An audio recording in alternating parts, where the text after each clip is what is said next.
Hello and welcome to the video preview of Minecraft. A lot of you might be wondering, what the hell is Minecraft? Well, I'm about to show you what this game is all about. You've probably heard people talking about it on the internet and such, and this is your chance to actually see the game in motion. Now, when you start off the game, you're usually going to find yourself on an empty beach or some mountaintop, and you have absolutely nothing in your inventory, and the world around you is, for the most part, barren. So what you need to do is start gathering resources to build up stuff, which might sound incredibly dull, but once you get going into it, you'll find that it's incredibly addicting. So, first thing you want to do is you can just chip away at any object in the game, and eventually it will break down to its basic building blocks. Obviously, harder stuff takes longer to do, like stone and wood, and it requires a tool, but things like dirt you can easily break down with your hands, or more dirt in your hands. Once you have it in your hands, you can click it into the game world to build stuff. Like I'm building a wall of dirt right now. Now, to kind of give you an incentive to build up stuff and maybe make you a little more interested in playing the game, at nighttime zombies come out and they want to kill you. Like this guy right here. He's about to kill me.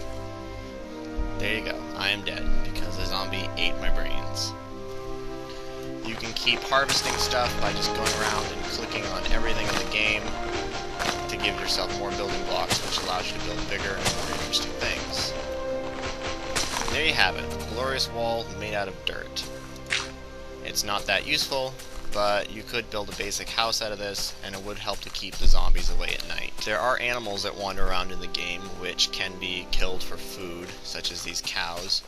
There are also sheep, which you can gather the wool from instead of killing them, which allows you to make clothing and armor, which gives you protection if you're being attacked by zombies. One of the first things that you're going to want to do is get your hands on some wood. So walk up to the nearest tree and start chipping away.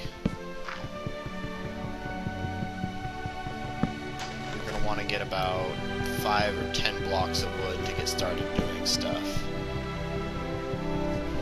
Once you have some wood, click I to bring up your inventory. Then you can take the block of wood and put it into your crafting box. You're going to get stacks of wood out of this. So go ahead, turn the raw wood into lumber, which you can use to build more stuff later on. Now that we have some lumber, we're going to go ahead and make ourselves a crafting table, which will allow us to make more stuff. So pick up a pile of timber, and then right-click into each box to drop off one piece, and you will see a small crafting table appear. Click on that, drag it down into your inventory. Now you have it to use. This bottom slot is your quick access for items that you can use in the game world. So if I drop it there, it'll show up in my bar down at the bottom of the screen, and now I can place the object somewhere in the world. To use the crafting table, you can right-click on it when you're looking at it, and this gives you a lot more slots to build stuff with. Depending on how you lay out the shapes and materials, that is what you're going to make. So by putting two things of lumber on top of each other, you will make sticks. Laying out sticks and some timber in the shape of an axe, and you build an axe. Lay them out in the shape of a pickaxe, and you build a pickaxe. Lay it out like a shovel, and you get a shovel. Seems pretty basic. You can change the materials for the headpiece of the tools. You can use stone, iron, and later on gold and some other materials become available to you. The better the material you use, the longer the item will last, and the easier it's going to be to cut through things. So now with wooden axe in hand, I am off to cut down more trees, and you'll notice it's a little bit easier to cut through them with a tool instead of my bare hands. Now I have 4 wooden pickaxes in my inventory. It's a good idea to make more of the wooden tools because you're going to wear through them pretty quickly. So before I go off looking for a mine to gather some stone, I want to have a good selection of wooden tools available. I can take my crafting table with me simply by smashing it with my axe until the object is destroyed, and then I can pick it back up and it's in my inventory again.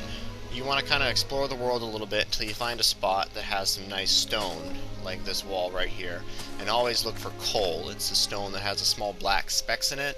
That's going to be incredibly helpful to you later on in the game. Bust out your pickaxe and start hacking away.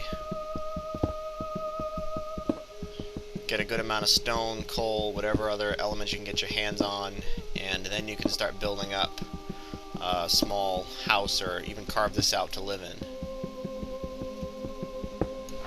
Alright, so nighttime is approaching, so this is the part of the game where you kind of want to lock down and get yourself ready for when the zombies start coming at you. This is a cave that I've dug out looking for stone, so we want to seal off this entrance and put a door in front of it so they can't get at me as easily. Go inside of the cave, throw down your crafting table somewhere, and then you can build a door by laying out wooden planks into a rectangular shape. First off, let's place the door right here in the middle. Then select the stone that you've been carving out and kind of rebuild the entrance to the cave right around your door.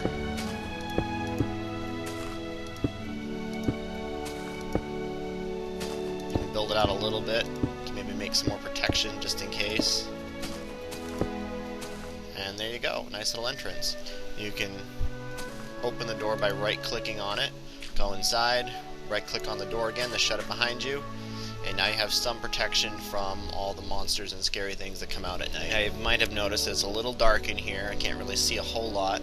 So what I'm going to do is build some torches so I can see what's going on at night. Go back to your crafting table, place down a stick, throw some coal on top, and you got yourself 4 torches.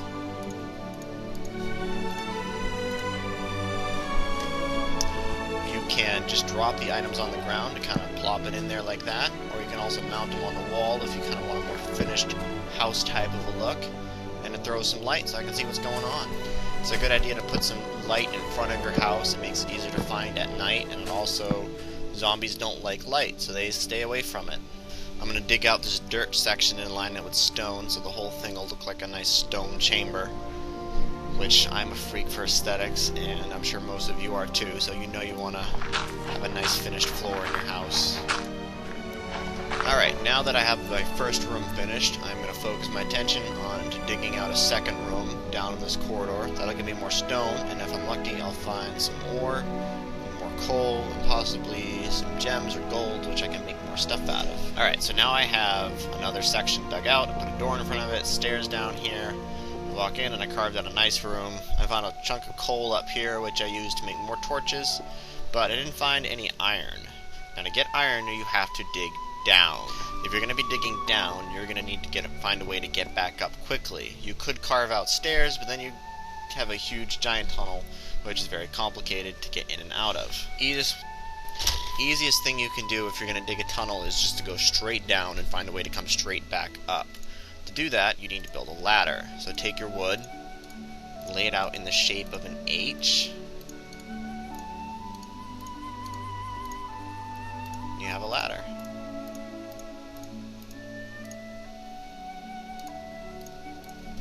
So pick a spot in the corner of a room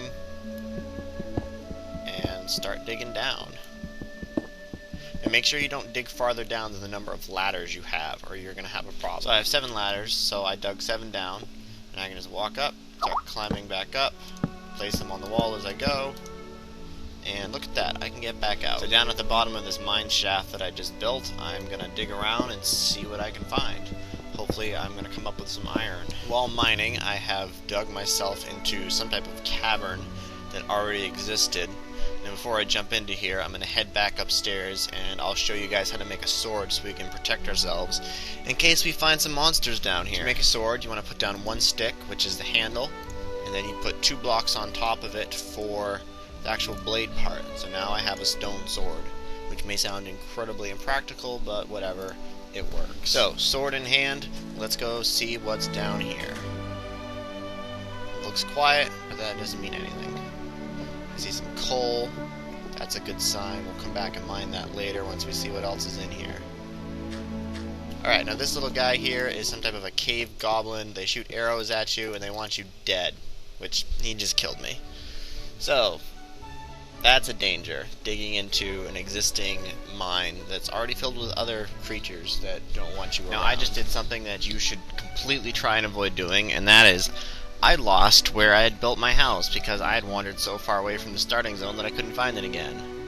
So I started in a new world simply to avoid doing that, and this time it's snowing in this world, which makes for a kind of different play experience. In this snowy world, I'm going to go and head towards this rock face right there where I'm going to dig out, but this time, so I don't get completely lost, I am going to dig my way there so I have a nice little path, so when I respawn, I will know where to go to get back to where I live. Now I've dug myself a nice little path, which I can see. The spawning zone is right there, so if I ever die, it'll be easy for me to get here, which this world, it tends to be very easy to get here because I'm only a very short distance away from the spawning zone, and right here I can see coal right up there, that dark black stuff, and this rock with the pinkish stuff in it, that is iron. And iron can be used to make tools just like you use stone, but instead you would use iron in its place. First you have to run it through the furnace so you can get actual iron metal that you can use instead of iron ore. And that's pretty much the basics of the game. Each time that you start up a new game, the world is randomly generated, and you can see that it comes out pretty different each time. This one is all snowy. The last one was kind of a beachy, islandy feel. There's very mountainy stuff sometimes. I think that's just a chicken running around. I thought it was something else. I have not completely explored all this game, as every time I play and I dig deeper I find new things. There's dungeons underground that you can find that are filled with treasures, but they're often guarded by monsters. There's random stuff that you'll find underground. There's lava if you dig deep enough, which can kill you. You can make buckets to carry the lava around. You can make bows and arrows by hunting spiders, which also come out at night sometimes. You can basically build anything that you can imagine in this world. Look at this ice. I can run across the top of this ice. Look at that. And I bet you I can break through it. Look at that. I can make myself a little ice fishing shack right here. Now there's a multiplayer part of this game as well. Right now it's only somewhat functional, as you have to know the person's IP address that you're trying to dial into. So it's not just as easy as joining a server. If you have a friend that you want to play with, it's pretty easy because you can just share your IP. And there are a few dedicated IPs out there you can find around on the internet where you can jump into people's game worlds. Playing online will allow you to see other players, interact with them. You can build stuff together, or you can build stuff against each other. I suppose if you wanted to build up 2 castles, raid each other at night, however you want to go about doing it. And it's just a big giant sandbox that you can play in. Now the game is currently only in its alpha stage, but you can go ahead and pre-purchase it, which gives you access to all the latest updates and all of the multiplayer functionality of the game. During the alpha, he's offering the game for half off. He's planning on selling it for 20 euros, but right now you can get it for only 10 euros, which is about $13 American money if you're like me and paying in American money. I can't recommend enough that you support this guy and what he's doing. He's making this all by himself, and it's a great game to play. Pick it up, play around with it, you'll find yourself having fun. I hope that these few tips and tricks and seeing the game in motion will whet your appetite, and you'll jump out there and want to play it more yourself. Good luck and happy gaming.